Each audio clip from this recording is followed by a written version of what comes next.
आदरणीय मेरे प्रिय दोस्तों और भक्तों, क्या सीता जी की अग्नि परीक्षा वास्तविक थी? दोस्तों, आइए इस वृत्तांत से आपको अवगत कराता हूँ। दोस्तों, यह तो बताना जरूरी नहीं समझता कि रावण के वध के पश्चात विभीषण का राज तिलक हुआ और सीता जी का आगमन किस प्रकार हुआ। दोस्तों, यहाँ से इस वृत्तांत को शुरू करते हैं। उम्मीद करता हूँ कि आपको यह वृत्तांत अच्छा लगेगा। दोस्तों, यह वृत्तांत ज़्यादा से ज़्यादा 7-8 मिनट का होगा, अतः आपसे विनती है कि बने रहिए इस वृत्तांत में मेरे साथ। अंत तक आपका भी परोपकार होगा।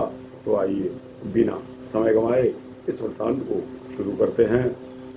दोस्तों, जब श्री राम की विजय हो गई तो विजय श्री राम ने हनुमान जी को आदेश दिया, विभीषण की आज्ञा लेकर अशोक वाटिका में जाइए और सीता को हमारी विजय का संदेश सुनाइए। सीता जी रावण का मरण सुनकर अत्यंत प्रसन्न हुई।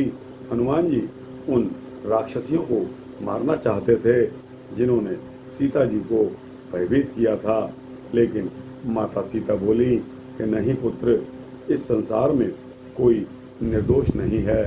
साधु पुरुष अपने शत्रु पर भी दया कर देते हैं। लाखों वर्षों से धर्म प्रेमी सज्जन माता सीता के इन उच्च विचारों को अमृत के समान पान करते रहे हैं। दोस्तों, इसके पश्चात प्रभु राम ने विभीषण को आदेश दिया कि सीता जी को पालकी में बैठा कर लाया जाए। समस्त वानर तथा भालू माता सीता के दर्शन के लिए लालायत थे, अतः श्री राम ने सीता जी को पालकी से उतरकर पैदल आने का आदेश दिया। सीता जी पालकी से नीचे उतरी तथा नेत्र नीचे करके प्रभु राम की ओर जब बढ़ने लगी, अचानक प्रभु राम का मुखमंडल अत्यंत गंभीर हो गया। उन्होंने कठोर शब्दों में सीता से पूछा कि मुझे इस प्रकार से तुम्हें स्वीकार करने में प्रसन्नता नहीं हो रही है, अतः तुम्हें मेरी तथा अन्य सभी की संतुष्टि के लिए अपनी पवित्रता अग्नि परीक्षा देकर सिद्ध करनी पड़ेगी। वास्तव में प्रभु राम तो सर्वज्ञ थे ही। उन्होंने रावण द्वारा सीता हरण से पहले ही सीता जी को अग्नि के हवाले कर दिया था, यानी कि अग्नि में प्रवेश करवा दिया था। दोस्तों, अब सीता जी की अग्नि परीक्षा का मुख्य दृश्य आपके सम्मुख रख रहा हूँ। दोस्तों, सीता जी ने प्रभु राम की आज्ञा को सिरोधार्य किया। वे मनसा वाचा कर्मणा पूर्ण रूपेण पवित्रता की साक्षात देवी थी। उन्होंने लक्ष्मण से कहा, तुम मेरे धर्माचरण में सहायक बनो और तुरंत लकड़ी लाकर आग तैयार करो।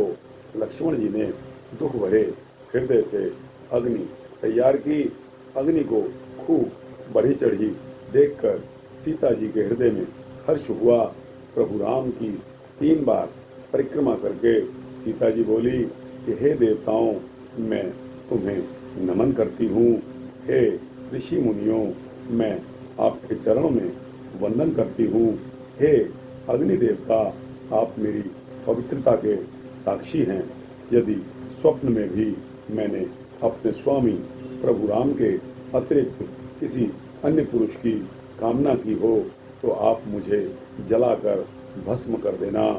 यह वचन सुनकर सीता जी की अग्नि की प्रबल लपटों में कूद पड़ी। एक अति आश्चर्यजनक घटना घटित हुई। अग्नि में सभी देवता आकर बैठ गए। सर्वप्रथम ब्रह्मा जी ने हाथ जोड़कर प्रभु राम से कहा कि हे विष्णु, क्या आपने रावण का संहार करने के लिए मनुष्य रूप धारण नहीं किया? क्या सीता आपकी लक्ष्मी नहीं है? फिर अग्नि देवता ने सीता जी को अपने हाथों से बड़े आदर भाव से प्रभु राम को समर्पित कर दिया। प्रभु राम ने अति प्रसन्नता के साथ अपनी शाश्वत संगिनी सीता जी को ग्रहण किया। जिस प्रकार से शिव तथा शक्ति एक ही हैं, उसी प्रकार से राम तथा रमा भी एक ही हैं। दोस्तों, यह वृत्तांत यहाँ समाप्त होता है। सूक्ष्म वृत्तांत आपको कैसा लगा?